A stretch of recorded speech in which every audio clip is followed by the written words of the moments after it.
Welcome to the Deep Dive Spirituality Conversations podcast. I'm your host, Brian Russell, and it's a real privilege to have with us on today's podcast Rosario Picardo, goes by Roz. Roz is a church planner. He planted Mosaic Church in Ohio, and he's the Dean of Chapel and Director of Leadership at United Theological Seminary. And we also have a returning guest to the podcast, Reverend Michael Beck, who's Reverend Dr. Michael Beck, who is a United Methodist pastor in Florida, a creator of kingdom mischief all over the place. He's a cultivator of fresh expressions, and he also serves with Roz at United, especially in their D-Min program and some MDiv and non-degree tracks. And both of these guys are missional thinkers committed to the advancement of the gospel in our day and focused not just on academics, but on local churches and serving pastors and helping God's people to get the word out. And I'm very excited to have both of you on the show today, so welcome. Thank you. Thank you. God, appreciate you. Thanks for having us today. Oh, absolutely. I'm really excited about your new book that's coming out. And if you're listening to it this week, this book, Fresh Expressions in a Digital Age, it's being released. You can pre-order on Amazon. It's supposed to be released about the 19th of January. So that may be exactly when you're listening to this. I had the opportunity to read it in advance, and it's a really helpful resource that's timely. And not just because of COVID, but for the kind of the long-term challenges and changes and the pivots that we need to make as disciples. So can both of you kind of give just a real brief introduction? I mean, Michael, I'm going to kind of keep it really short for you because the listeners can go back. You're on one of the early episodes, and I'll link to those previous conversations. But I'll start with Ross. Can you just give a couple of kind of a snapshot of your spiritual journey that's led you to the present? Yeah. So for me, I would say it was at a young age, being drawn to God. My family were immigrants, so they immigrated from Sicily to Western New York. So we didn't grow up speaking English in the home. Wow. And my parents were older when I was born. And so I have two older sisters that are 13 and 14 years older than me. So I had three moms growing up pretty much. And my sisters covered for me because I would be raising all kinds of Cain, and my parents didn't speak English, so I would get away with murder, especially with them being older. My dad was 47 when I was born, and my mom was 42. And so my oldest sister was a big influential part of my journey spiritually. I would say we grew up Catholic, but it was more of cultural Catholicism, and only going to church, twice a year, getting bribed to sit through services. And then my sister ended up going away. She married someone in the military, and she ended up having what we call a personal relationship with Christ that she discovered she didn't know she didn't have when she was going to the Catholic Church. And of course, we know that without Catholicism, you don't have Protestantism, but she didn't have that kind of connection. And so that was a point in my life where I needed some, guidance. And so I remember staying with her for a summer, and I was going to a Wesleyan church with her. And one of the older women who was a seasoned saint said, "Hey, God is calling you in ministry." I was 10 years old. I wasn't even a Christ follower. So I was kind of seeing marks in my life. But when she moved back into the area and she started going to a charismatic church, at that same point, I was getting myself in trouble with hanging out with the wrong crowd. And my parents had committed me for life. I just got caught stealing. And she asked if I wanted to go to youth camp, and I went, and I accepted Christ at 14. And then at that point, started getting discipled. So I have this kind of charismatic flavor, also the Catholicism that kind of shaped me. And then went to a Wesleyan college, Houghton College in Western New York. And so there's been journeys back and forth, backsliding and going and getting involved in the wrong things. And it's by the grace of God I am where I am because some of the stupid things I did, I just didn't get caught. So I think that's a difference between some of the people I know and myself when I was younger, just doing the foolish things and not living for God. And so went in the Marine Corps during my summer, my freshman year, came out even angrier than what I was going in. And then while I was in college, I kind of started straightening up, started actually study my junior year because I had to, in order to be a chaplain, I had to get something called a Master's of Divinity. I didn't even know what that was. I didn't even know what a seminary was. And so some of my profs said, hey, check out this Asbury place. And I knew I had to get my grades up in order to do that. And so I hit it hard, and I got into Asbury on academic probation. And the next semester I got a 4.0 my first semester at Asbury, but in that journey was cool. I did internship at Asbury, they have their students do that. And I started to grow in love with the local church at that point. And God called me initially to Asbury to do this chaplaincy. But really what happened was being drawn to the local church during those internship years, and more specifically church plantings. So that's kind of a short synopsis of my journey, if you will, spiritual and vocational.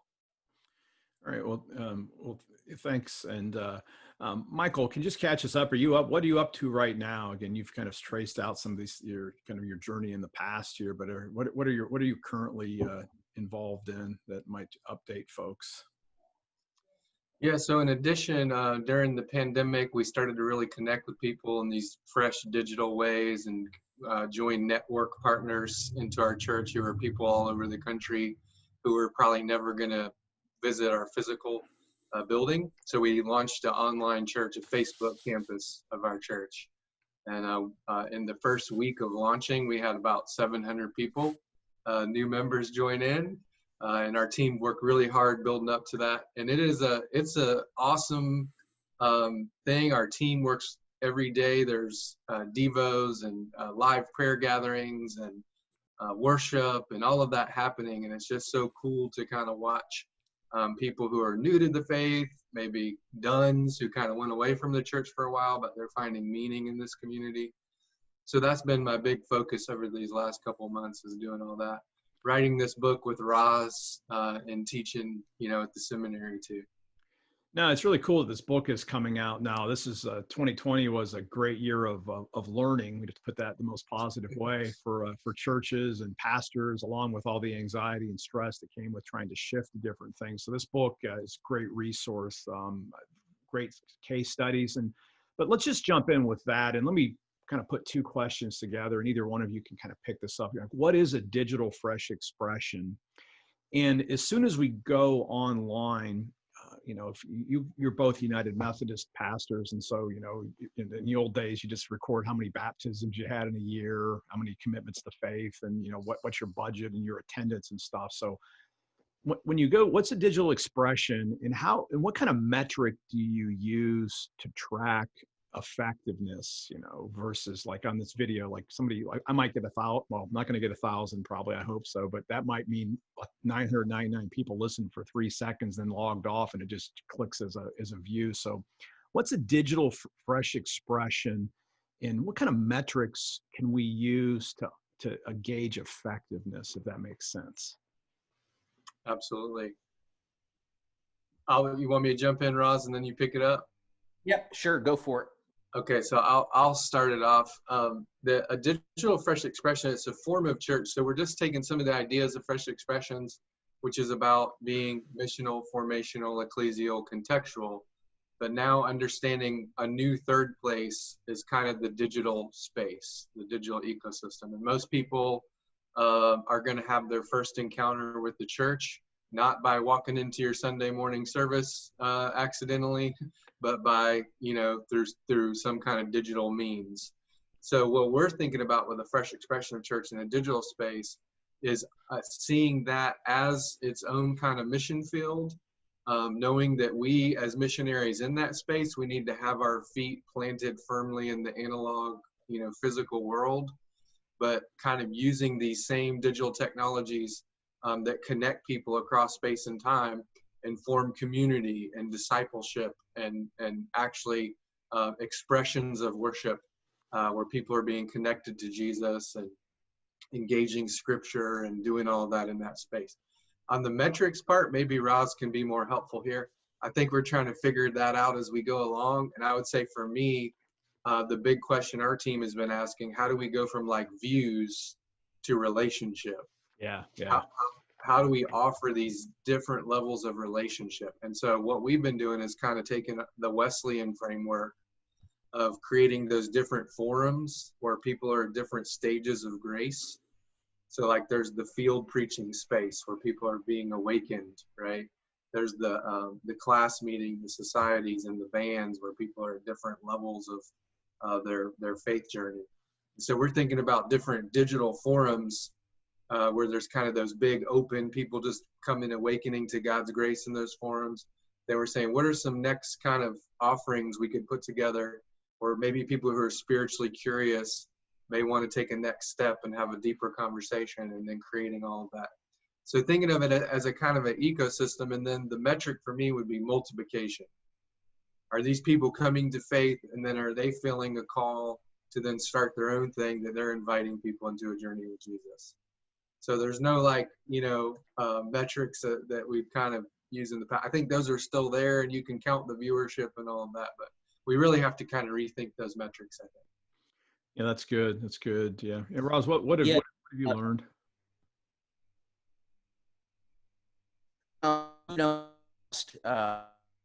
Butts and bucks. What I mean by that is butts and seats and bucks in the offering plate. That's what we've used as metrics. And it's interesting because if anything, we've learned that all of those maybe metrics that we've held dear don't matter. And so I think metrics have to be incarnational to local communities, whether it's digital or analog. And so your metrics may be the amount of people you're sending out into missions. Your metrics may be the number of COVID tests you administer in your parking lot, or kits that you give away, or like Michael, meals that you give away during the week. So I think this has allowed us to create our own metrics, but specifically online, there's a lot of questions because this is new. Is it 3 seconds? Is it engaging for 30 minutes? Some people will not watch in real time. So you're looking on demand. Some of our folks, they're going to catch it in the evening. So I think metrics like the views are important, but engagement is the most important. Are we getting people to their next step, or in church planting, what I call the handoff, which is crucial? Are we engaging them in the life of discipleship? And so an area that I've been convicted in and that I've been terrible at, because I love gathering people and I love preaching, but I'm not great at systems and especially discipleship. And so over the last few months, man, we got all these kinds of groups go. We were offering 11 kind of groups right now for people to jump into to feel connected. And so I think going forward, you can't just say we're doing groups in person. Right now, all our groups are virtual, and it'll probably remain that way for a good portion, or we're going to have to figure out a hybrid method. So yeah, the metrics I think are contextual. There's the standard metrics. Professions of faith, someone accepting Christ, or baptisms, or membership, but I think everything else is up for grabs and is contextual. That's good. I've been playing around with an idea this last year, and I do it with all my coaching clients because it's in a sense, even attendance doesn't necessarily mean anything because people can just sit there and not pay attention. So, but I think in the videos, I think you can be slightly more honest, because it is kind of distressing when you put a video up and like average view time on a 30-minute video is like 6 minutes or something, and like, oh geez. But that's probably like that in person too. So I've just been thinking maybe the metric is basically I'm doing this for whoever listens to it all the way to the end, and and who knows who that is. We have to systematize it, but I like the answer, and I like the flexibility. So Let me jump into the next question. I don't want to, I can talk too much today because I'm really excited about this, and this is about you guys. So let me just jump to the next thing and get off my own little soapboxes here about this kind of stuff. But so 2020, obviously the pandemic really created a disruption and certain obstacles that, again, entrepreneurs like you or entrepreneurial spiritual leaders like you can like, oh, you just love this because you're just ready to do a pivot, and it just allows you to experiment and not have to worry about getting in trouble because you have to, because everybody's experimenting. So so at some level, if you were open, this was like the best year ever, at least for pure opportunity and a chance to experiment. But for a lot of pastors, it was super hard. I know I think I personally talked to about 50 pastors one-on-one over the last year, and most of them were very tired and worn out by this. I'm not saying that you guys didn't feel some of that too, but what mindsets or leadership advice do you have for pastors who have a real heart for exactly what you all are talking about and the mission, but they simply just struggle to adapt to a changing environment? I mean, did you get some takeaways from last year? What kind of advice do you have, or coaching would you have for those pastors that want to do it, but they don't exactly know how, and they're struggling with the mindsets?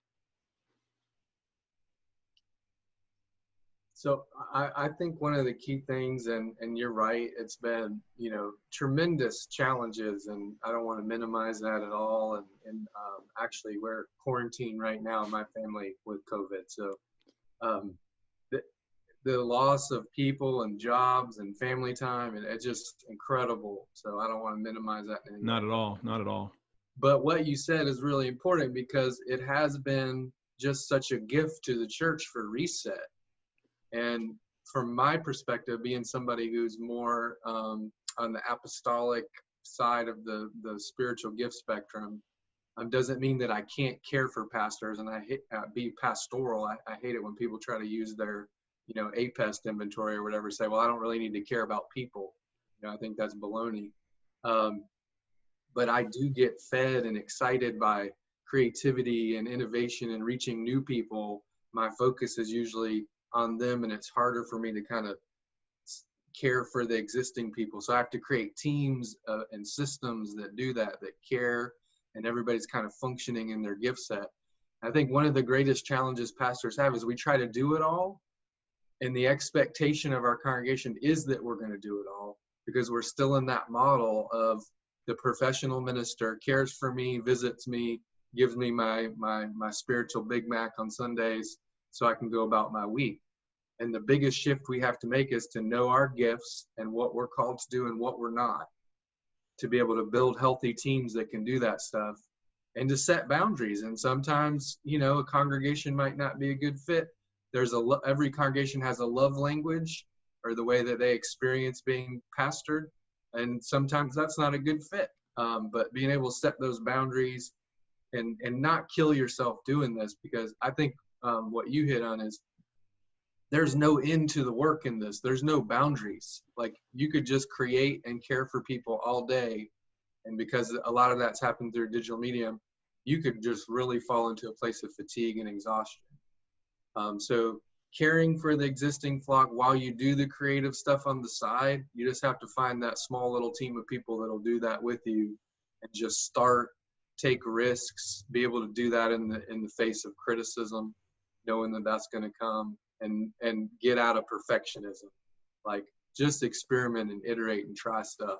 It's not going to be perfect, and you're going to fail, and that's okay. Yeah, I think Michael hit it on the head. I tell people, think big, start small. And so if you're not doing anything, what can you be doing? I mean, I think, the smartphone has changed the landscape, where we now don't have to send polished videos. Things go viral, and you can be in the store, you could be outdoors. And one of the illustrations we use in our book is from Jimmy Fallon. One of his biggest segments was his at-home edition for the Tonight Show. He has his kids running around. His wife is the camera person. I mean, and the kids are cracking up. It's not polished, but people said, oh, I can relate to that. He's not in a suit. He's wearing a hoodie. He's relaxing. He's just like me. And so I think we get so worked up that it causes us to freeze. I see the same thing with people who are, in school, in writing. My wife's a perfectionist. She said, "How do you write so fast?" And I said, "Well, I just start and I keep going, and I have someone clean it up for me. Because if I don't start, I'm not going to, if I have to try to perfect every page, I might as well not even write." So I think the same thing is true when we think about digital means. It's, continually innovating and have fun. The reason I think Michael and I get along so well is because he has fun doing what he's doing, and I have fun doing what I'm doing. And a lot of people, even in ministry, yes, it's tough, but we walk around like we've been baptized in lemon juice.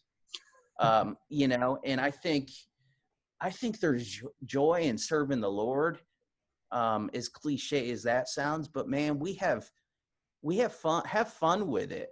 Be wild, be crazy, let your personality come out. And I'm not going to try to be somebody that I'm not on camera. I'm going to be me. So start somewhere. No, that's really good. One of my favorite phrases, I heard this from an old speaker, a famous speaker from the 60s. I think his name is Bill Gove. He always said, "If I want to be free, I have to be me." And again, that can sound narcissistic, but in a sense, it's just what you said.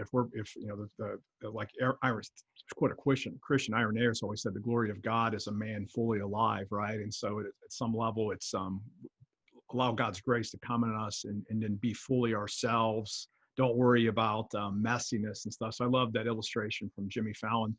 What have been some of the best examples that you've seen of maybe in your own ministry or some of the leaders that you work with at United that have made really effective church leaders that you worked at United that have made really good pivots and that have been examples of these digital fresh expressions? So what are some of the best examples? Sure. So in the book, we say authenticity trumps production value. And some of the things that I see that are just most engaging and that people are having the most kind of fruitfulness with is just owning their personal identity as a church, putting that out there, kind of knowing their context and speaking into that context. If I had to think of a couple tangible examples, I'm thinking of a young lady in the Tallahassee area. Her name's Piper Ramsey. We got her interview in the book. But she's doing public theology on TikTok, okay? So in a 60-second TikTok, she can cover the atonement. And she's 23 years old. So she's doing this in a language that people speak and can understand and have massive engagement of thousands of people. And then she's offering these kind of opportunities of, hey, this was a fruitful conversation. You can come and join me in the Zoom thing. Or she's doing this thing called brew theology, where they meet and have drinks and talk about Jesus. So that's just one example. Yeah, Roz, I think it looks like your connection may be better. Your video looks a lot better. So what do you want to give what's maybe one or two examples that you've seen over the last year that have been really effective? Yeah, I would say some that have been really, they've done a great job. I would say Christ Church here in Dayton, Ohio has done well. They're our mother church, and really they have traditional worship that they've done, and so they've been able to do it, but do it in a way that's tasteful, excellent. They've gone in and out of including people, incorporating the choir, and how to meld in all the different voices when they're not together. I've seen some cool things like that.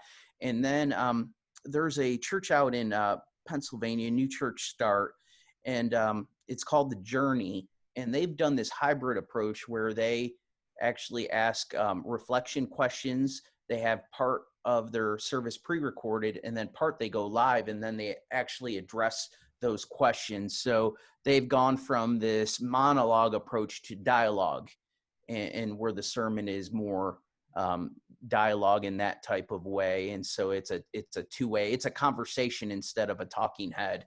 So I've seen those types of things work really well. Whether you're in a traditional setting, you can pull it off. Whether you're in a new church start, urban, suburban. I've seen some cool things. My friend, Pastor Jeff Cartwright, has done some great work with the recovery community. And so he's been able to do all kinds of recovery worship even that has taken off and has done well. And they highlight, they go through the 12 steps each week, but, they couch it in a sermon. So I've seen some cool things like that. Yeah, and I think one of those coolest things about your book is each chapter you do have clear takeaways. You also have an example, so you have like a practitioner example. So if persons do purchase the book Fresh Expressions in a Digital Age, they'll get your guys' best thinking, and then you also do some good, like what I would almost call case studies or snapshots of ministries that I think are very effective and powerful examples in the book. So what are your biggest fears about the future of the church as we look to move past the pandemic? I mean, what are your fears about the future for the church? I think one of the things that's most challenging, and I'm just worried, is there's just this huge thrust of this mindset of let's just get back to the way things used to be. Yeah. And let's get back in our worship spaces, and now the vaccine is coming, and da-da-da. And it's almost throwing into the dumpster just so much learning and innovation and creativity. And I think the church has been, in a massive form of decline for 50 years. So what we were doing before was not really working. Yes, and like we argue in the book, we need a blended ecology of analog, traditional forms of church, fresh expressions of church, and hybrid forms that are going to be digital and analog together. But my fear is that we're going to rush right back into the way things used to be, which is just a status quo of decline. And then the other thing, I think the other danger that I fear is syncretism. And, there's like a spectrum. And some people jump right into the new technology without examining it critically and understanding the dangers of it, and they'll like embrace it, and all of a sudden and then some are just way stuck back and won't engage it at all until the laggards to see how it works with everybody else. And I think there's kind of a sweet spot in that. We want to embrace technologies as Christians always have, from Paul and the Publius Cursus, the Roman road system, and the courier system, the Roman network. Those roads were a technology that enabled the gospel to be spread, and the letters, and then the Gutenberg press, how that enabled the flourishing. So there's a level of adaptation because our technologies shape us. They're not neutral. They shape how we think and how we interact, and even how we fall in love. So there has to be some kind of faithful incarnational way to enter that space, but without syncretism where we're no longer Christian in what we're doing. What about you, Roz? What are some fears that you have about the future? I would say some of the fears that I have are, first, kind of what Michael said, is we try to just rush back, and we are thinking to ourselves, everything's just going to turn back to normal. And because of that, we throw out all of the practices and all of the lessons that we've learned. So I see that. A concern I have is that we are going to become increasingly de-churched or unchurched, because we are in an age of high entertainment value. I mean, one of the things that people were lamenting the most is, I can't go to the movies, I can't go to the bars, I can't go to coffee shop, all that. And so the church has become quite noisy as well. And so how do we differentiate ourselves from all of the sound bites out there? No, that's I think that's a good that's a good warning. So what about, let's reverse it. Like, what are we optimistic about the future of the church? I mean, you just kind of hit the thing. It's like, are we going to see disengagement with the church? But what are some reasons for optimism about the church post-pandemic?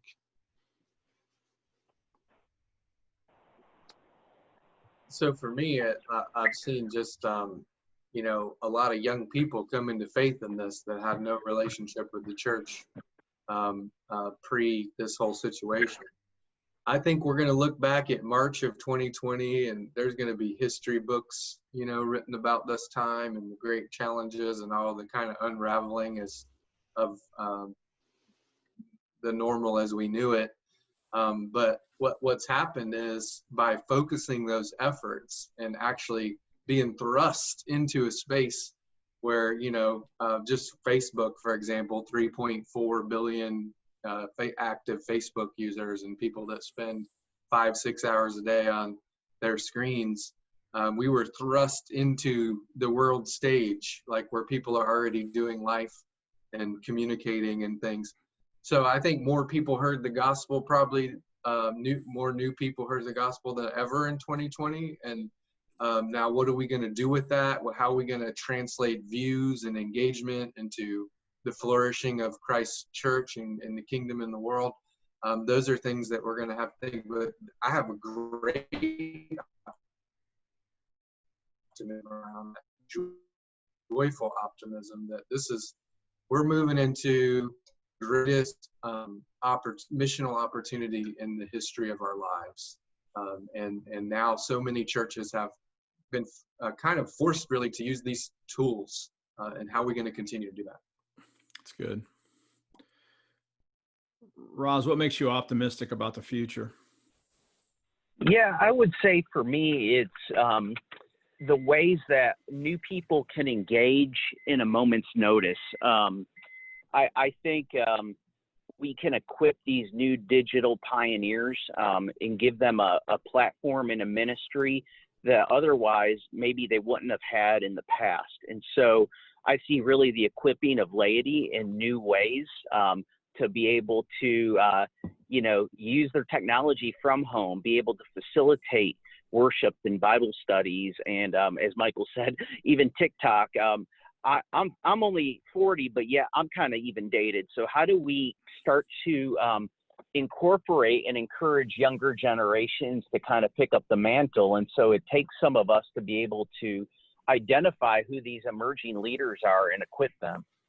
So I'm encouraged by the opportunity to equip further people for the work of ministry, especially younger people. No, that's good. And I do want to highlight something that's been a theme. It's like sometimes when, you read a book like your all's pastors thinking like, geez, I can't do what those guys are doing. But really underneath both, and you both have said it in different ways during the questions, it's not really you being entrepreneurs. You're not solopreneurs in this. You may be catalysts, but both of you have repeated over and over again and during this conversation the importance of building teams around that, and in a sense that's going to be the key. But personally, you guys, again, both of you high energy. What keeps you all spiritually grounded for your work and mission? And I'm asking that question because there's plenty of pastors that are feeling really burned out right now. There's lay people being burned out. This is perhaps, someone said that this may be the greatest kind of mental health crisis ever because of the pandemic and the effects of that. You guys still seem relatively fresh. Yeah, Michael, you're still battling the COVID, but you look pretty good. I mean, nothing stops Michael Beck, I've noticed over the course of knowing you for like the last decade. But what have you learned about taking care of yourself physically, emotionally, spiritually, that perhaps by hearing what you do might help another person? So what keeps you guys grounded spiritually and as fresh as possible? Again, of course, you guys have bad days, but what allows you to be effective most of the time? I would say for me, it's trying to spend time with family. I've had more family time than ever, and family brings me joy. And so I would say that. I would say having a spiritual director has been great. And then physical fitness, finding something to do active every day is important. Getting up and taking a shower, even if you don't have to go anywhere. I mean, things like that. And so I'm down about 40 pounds in the last 5 or 6 months, and I've been working hard on that. So I would say that you're not alone, because every pastor is in this dilemma of self-care, and also not just self-care, but I've seen articles that this is going to be the highest turnover in church staffs and pastors ever. And then Raina put out something, 1 in every 5 churches is going to not cease to exist and, cease to exist in the next 18 months. So I think for me, it's doing those things, mind, body, soul, and spirit. Good. What about you, Michael? Yeah, I think that our walk with Christ has to come before our work for Christ, and we have to be faithful in that relationship before we're going to be fruitful missionally. Spending a lot of time with Jesus and prayer and scripture and meditation and all those things. Like Roz, I'm really into holistic health and eating well and working out. Losing the gym was kind of a bummer because that's kind of a spiritual space for me where I go, and it's the place where I'm not on. I'm just there to work out and get into like a animal beast mode and sweat and stink.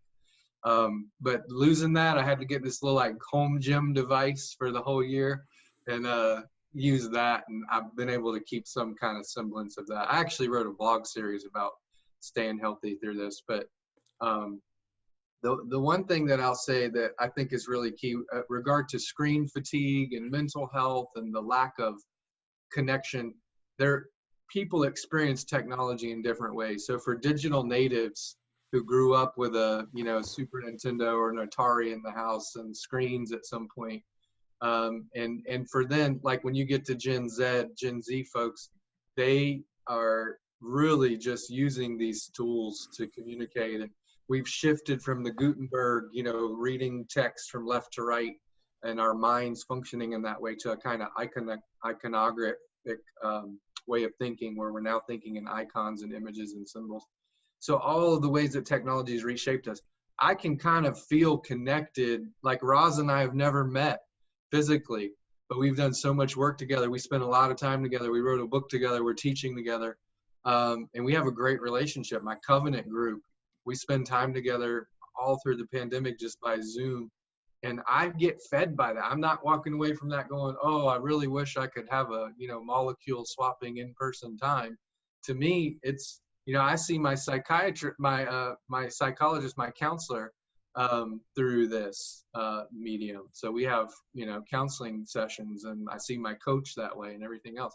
So I enjoy that, but I do get the screen fatigue. At the end of the day, I've been on 20 Zoom meetings. Yes, I'm tired and all of that, and we have to take that into account. But we have to understand that digital natives and digital immigrants, people that maybe weren't born with screens and all of that, we're going to experience those technologies in different ways. So I think that's a key thing to know about yourself and do what you need to do to be fed. And like Roz, I spend a lot of time with my kids and my family and my grandkids and get really fed by that. And I'm getting that in-person interaction because I have them around me all the time. And so, but yeah. Yeah, and I want to add this. It's a 24/7 thing. It can be being digital, responding to email, social media. So creating a disconnect. I've been better at this at times than other. I recently deleted social media apps from my phone, and then I can only use it when I'm at a computer. So I'm not constantly looking down on my phone when I should be looking at my kids and playing and those kinds of things. So I think if you could create some separation and you can walk away from it mentally, that's also a great thing to do. For me, it was more not just the work of ministry, but then all of the banter, all of the ever-increasing polarized society rhetoric that we see out there. I was just getting bombarded with it on every side, and I had to disconnect, and I go in seasons of doing that. No, that's really helpful. I can almost do a podcast episode on kind of spiritual formation in a digital age, and so I'll advocate for those who are listening. Do a complete fast of all news media for Lent. I think that would be the greatest thing we could do for our country right now. And believe me, if something bad happens, somebody will tell you. So you don't need to be glued to the news. But I know I'm going to do that. Done that in the past, but I think this is going to be a great year for a reflush. Reconsider social media, which is kind of ironic, right? We're talking about digital expressions, but at the same time, we recognize there's both dangers and blessings with the technology. So I'm glad that you kind of both hit on that. One final question, so we can wrap this up. And each of you have a couple books that you recommended. I mean, I know, Michael, you've listed a whole bunch in the past. I can go back and grab those, but maybe you have a fresh book that would be related to this. And Roz, I've never heard you like 2 or 3 books that have really helped to shape you spiritually. And then also toss out the best ways for people to find out more about both of you, if you would. So Roz, why don't you go first?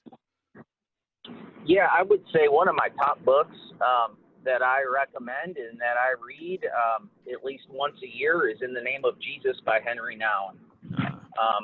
For me, it all has to start with the posture of leadership, has to start with servanthood.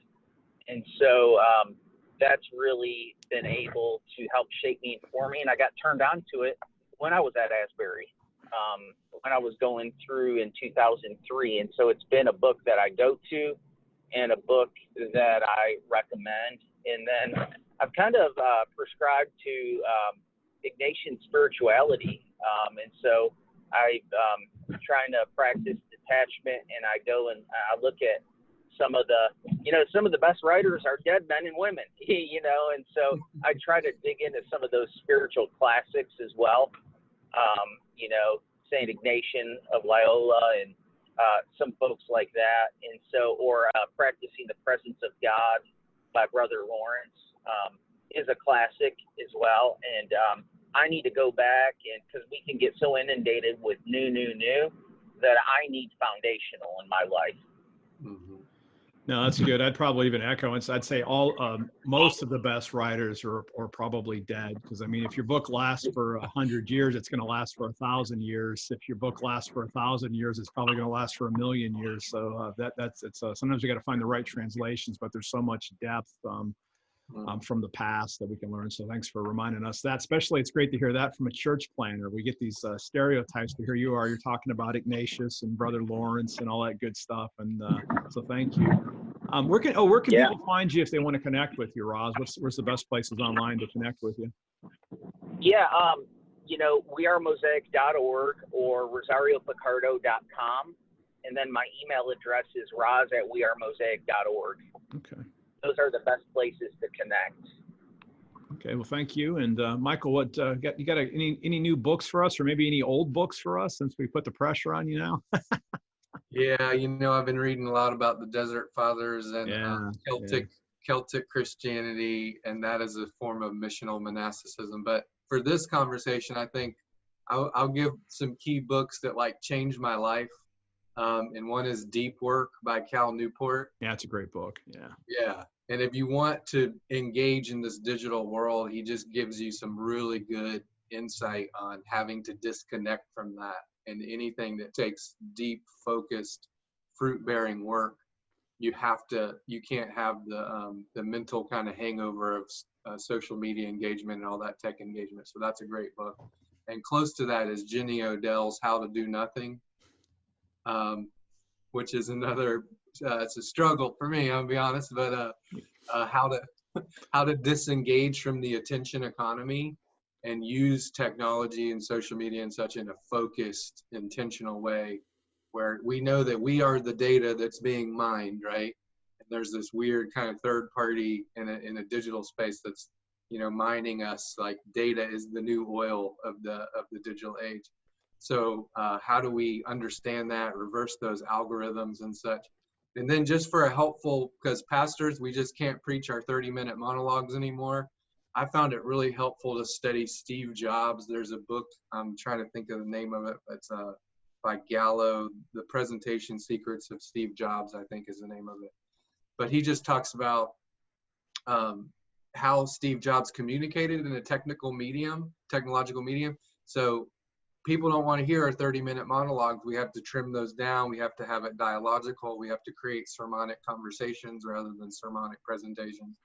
And so there's some little key insights in there that we can pull to how to communicate the gospel in this culture. And where's the best place for people to connect with you, Michael? MichaelAdamBeck.com. Yep. Okay. All my stuff's on the blog, books, how to connect with me. All right, well, guys, it's been great having you on the show today. I encourage the readers to pick up a copy of your new book. It'd be available for at least pre-order, or maybe even be available by the time you're listening to this. Fresh Expressions in a Digital Age. So thank you for being on my show today. Thank you, Brian. Thanks for having us. And until next time, good friends, live by faith, be known by love, and be voices of hope in a world that desperately needs it. Amen. Amen. Thank you so much for listening to this week's episode of the Deep Dive Spirituality Conversations podcast. It's a real privilege to have you as a listener. And if you found this episode to be helpful, would you consider sharing it with a friend and also leaving a review that would help other people to find it? If you're interested in the materials that my guests talked about, I do have links that take you to Amazon. They're affiliate links. They help if you purchase things. It doesn't affect your price, but it does help to support the podcast.